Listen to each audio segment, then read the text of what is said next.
Welcome to the homework solutions video for homework assignment 3.06 number 1, which is IXL grade 12 topic O.1. So we need to find the properties of these sine functions. Here we're looking for the vertical shift that is synonymous with the midline. So it has gone from 0 up to 1. So a vertical shift is 1.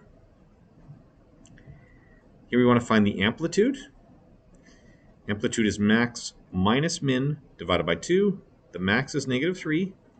The min is negative 7. 3 minus negative 7 is negative 3 plus 7, which is 4. Divide that by 2, and you get 2. Here the period, the distance from one peak to the next peak, from negative pi to 3 pi, is 4 pi. Here this vertical shift, maximum plus minimum divided by 2. 3 plus 1 is 4. Divided by 2, and you get 2.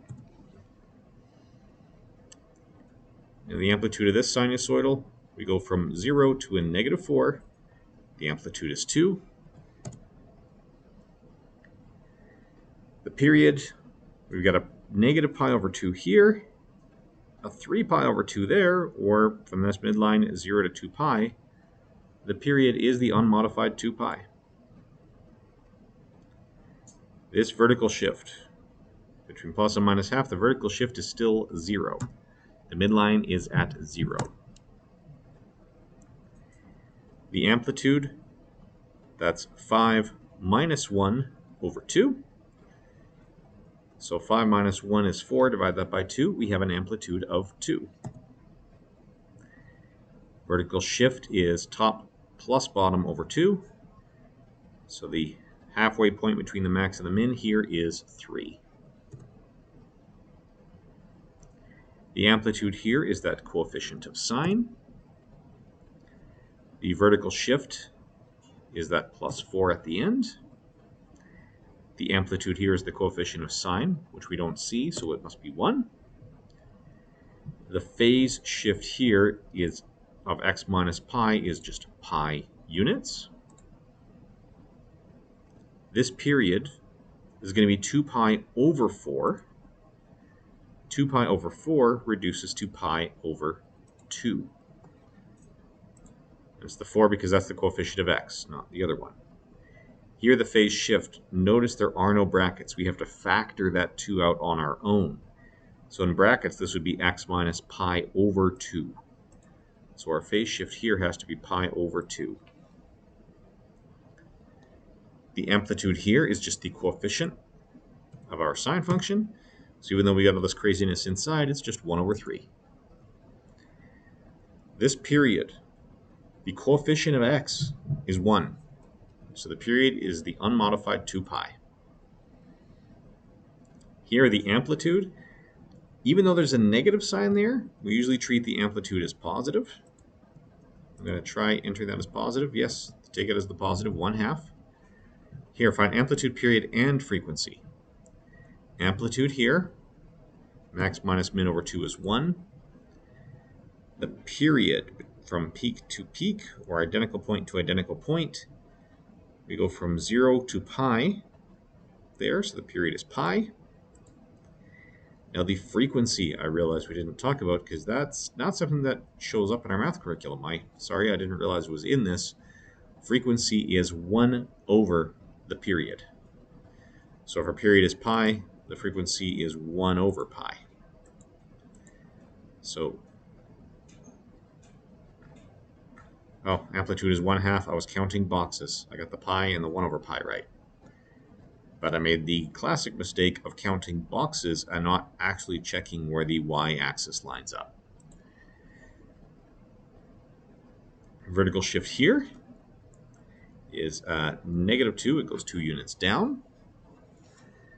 This period, no coefficient on the x, so that's 2 pi. The amplitude here is 1 over 3. I wonder if it'll take that. I'll try it. Yes, it does. All right, so the amplitude and period. The amplitude here, I am going to be careful to check the boxes this time. The amplitude is 1 over 2.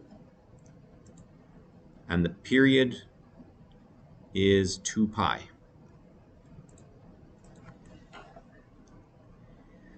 So here we want to find the amplitude and period of these functions. The amplitude we take to be positive, so that's a 1. And this period, again, we take the period to be positive, so we have a 2 pi over 2, that's just pi. Amplitude, period, and frequency. Amplitude here is 4. Period is 2 pi over 2, which is pi, so the frequency is 1 over pi. Amplitude, period, and frequency here. The amplitude, 6 minus a negative 2, that is 6 plus 2 or 8. We divide that by 2, we get an amplitude of 4. The period is 1.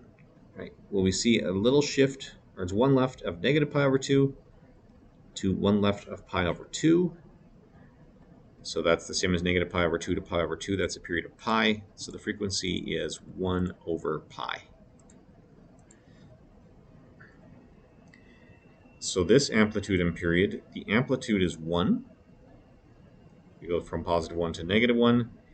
And the period, we are, what, 2/3 of the way here and 2/3 of the way here. So we'll have identical points at 2 pi and negative 2 pi. So our amplitude is 1. Our period is 4 pi. 2 pi minus negative 2 pi. Our amplitude here is 3, and our period is going to be 2 pi divided by 2/3. So that's 3 pi. All right, home stretch now. Amplitude is 1/3. The period is 2 pi over 6, which is pi over 3. The frequency is the reciprocal of the period. Our vertical shift is the easiest one to read. The phase shift, we have to remember to factor a 6 out of this first. So we pull out a factor of 3, we're left with 7 pi over 2. And pull out another factor of 2, that's going to leave us at 7 pi over 4. Oh, and they had a phase shift negative 7 pi over 4 because of that sign. Again, it was that negative sign I warned you guys about. I messed it up myself. We'll jump back up to that highest level we were at. Actually, we were at the 95. It was the highest level. There we go.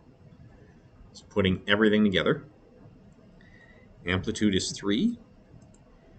2 pi divided by 3 over 4 is a 6 pi over 4, or a 3 pi over 2, which makes the frequency 2 over 3 pi. Now when we pull the factor of 4 pi out, our phase shift is just a pi. Remember the minus sign this time, so it's a positive pi, and our vertical shift is 2. Here the amplitude is 1. The period is 2 pi over 2, which is pi. The frequency would then be 1 over pi. The phase shift is a negative pi over 2. We have a positive sign here, so that makes the phase shift negative, and we have to factor the 2 out first to have that separated from the pi. Vertical shift is negative 2. Now, our amplitude is 1/2. Our period, 2 pi over 2 is pi. Our frequency is 1 over pi. Now, our phase shift, after we factor the 2 out, we have an x plus 2 pi here, which means it's a negative 2 pi phase shift. The vertical shift is negative 4. And ideally, this will be our last one. Amplitude is 2. Period is 2 pi over 4, which is a pi over 2. Makes a frequency 2 over pi. The phase shift is what you get when you factor a 4 out of all of this. So that is going to be a 5 pi.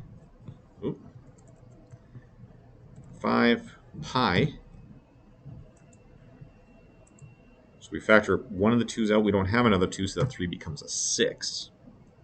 And our vertical shift is 2. So that is how we solve O1 The assignment is only the first 10 questions, but as usual, we went to mastery.